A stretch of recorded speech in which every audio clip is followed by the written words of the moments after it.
We are discussing the numericals on chapter number 1, that is rotational dynamics. And today we are discussing the type number 16, that is problems on acceleration in non-uniform circular motion. Now remember, in uniform circular motion there is only one linear acceleration, that is centripetal acceleration, while in non-uniform circular motion two linear accelerations are present. One is centripetal acceleration and other is tangential acceleration. So total linear acceleration in non-uniform circular motion is vector sum of these two linear accelerations. Means total linear acceleration is equal to centripetal acceleration means radial acceleration plus tangential acceleration. हे झालं vector form. ठीक आहे. Vector A म्हणजे total acceleration is equal to radial acceleration plus tangential acceleration. In magnitude form you can write it as magnitude of total acceleration is equal to under root of radial acceleration square plus tangential acceleration square. Now remember, the radial acceleration is given by the formula v square by r or r omega square or omega v, as well as the tangential acceleration is given by the formula r alpha. Okay, this formula you know. Okay, now remember this formula. You have to use this formula for the motion non-uniform circular motion, means a motion in which speed is changing or angular velocity is changing. Okay, the first example is the tangential acceleration of tip of blade is 47.13 meter per second square. You are provided with tangential acceleration means AT is 47.13 meter per second square and its centripetal acceleration is 473.9 meter per second square. Centripetal acceleration means AR is given 473.9 meter per second square. Find the value of linear acceleration of tip of the blade. Find the value of इथे total शब्द वापरलेला नाही आहे. Linear acceleration म्हणजेच total linear acceleration you have to find, means you have to find A. Now AT is given, AR is given and you have to find A. The formula is total linear acceleration in non-UCM. Why non-UCM? Because it has tangential acceleration. Tangential acceleration आहे म्हणजे non-UCM आहे. So total acceleration is square root of AR square plus AT square. AR is 473.9 त्याचा square plus AT is 47.13 त्याचा square. Now find the square of these two numbers and put it in the square root. After putting the values, you will get square of 473.9. It is 224581.21 and square of 47.13 is 2221.23. Add these two numbers, you will get 226802.5. Find its square root. It is 476.2. You have to make this calculation using log.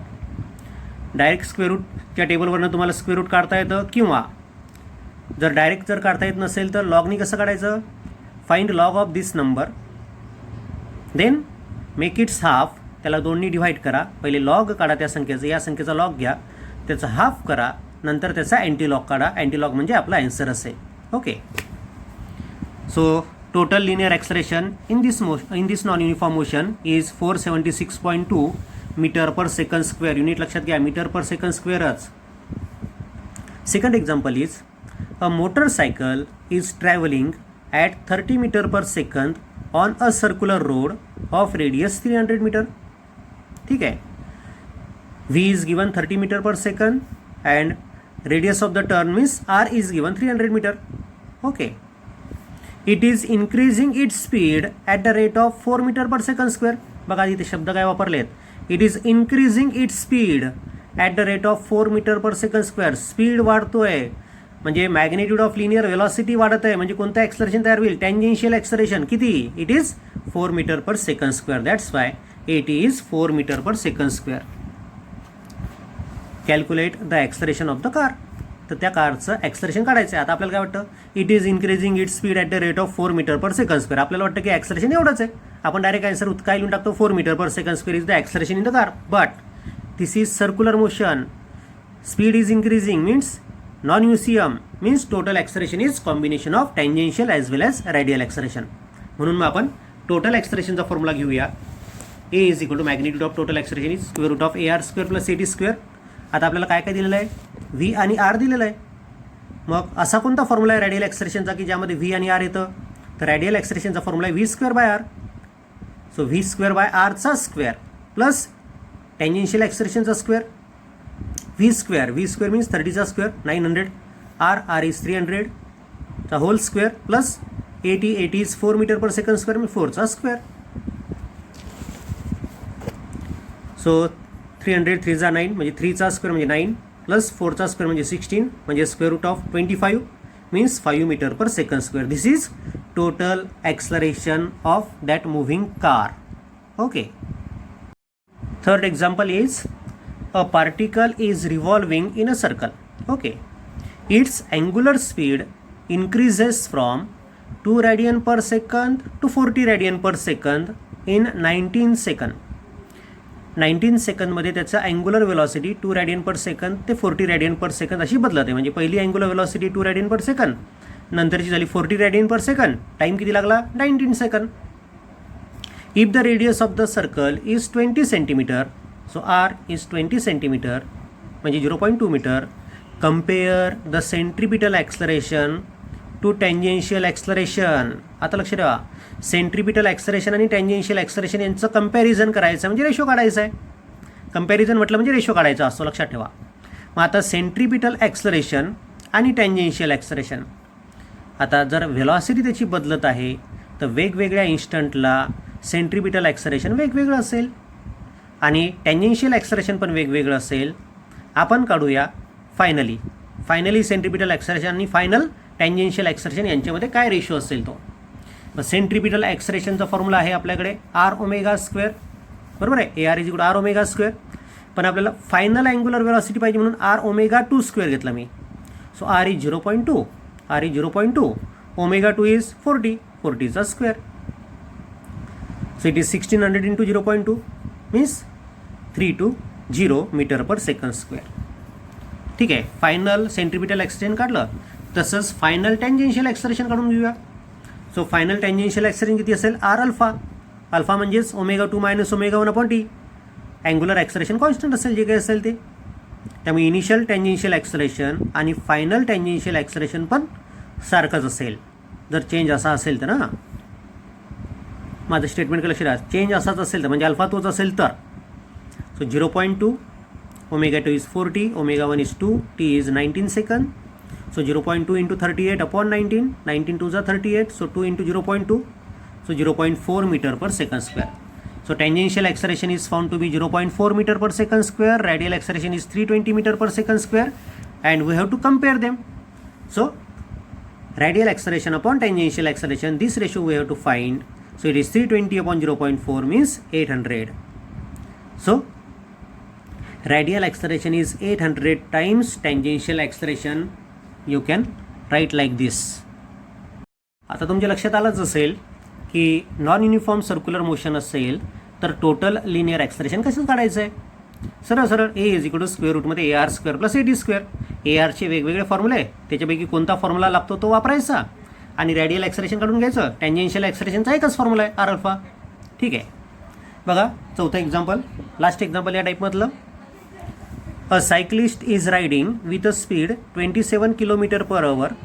या स्पीडनी तो cyclist चाललेला आहे. As he approaches a circular turn on the road of radius 80 metre. 80 metre radius असणारा turn आहे. He applies brake, तो brake apply करतोय and reduces its speed at constant rate of 0.5 metre per second square. या रेटनी, या constant रेटनी तो त्याचा speed कमी करतोय. Means this is tangential acceleration. This acceleration is due to reduction in magnitude of linear velocity, so it is tangential acceleration. Okay, so and tangential acceleration is given 0.5 meter per second square. Find the magnitude of net acceleration of the cyclist. Total acceleration you have to find.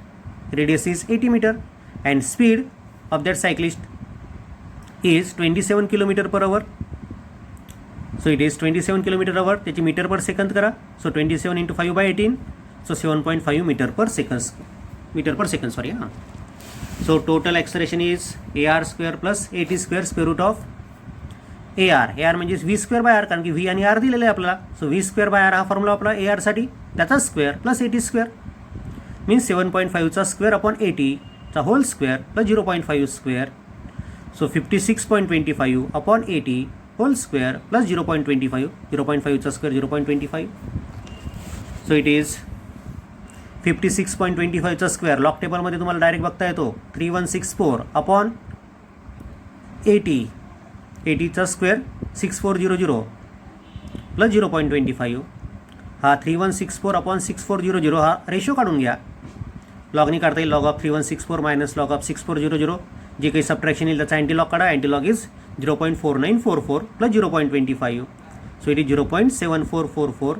याचं square root काढता येतं. Log टेबलमध्ये direct square रूटचा table आहे. And the square root is 0.86 metre per second square. So total acceleration is 0.86 metre per second square. लक्षात ठेवा, जर non uniform circular motion असेल, म्हणजे ज्या सर्क्युलर मोशनमध्ये स्पीड चेंज होतो आहे, तर त्या सर्क्युलर मोशनमध्ये दोन ॲक्सलरेशन्स असतील, सेंट्रिपिटल आणि टँजेन्शियल. आणि जर ती UCM असेल, म्हणजे ज्या मोशनमध्ये स्पीड बदलत नसेल, त्यामध्ये फक्त सेंट्रिपिटल ॲक्सलरेशन असेल. ओके.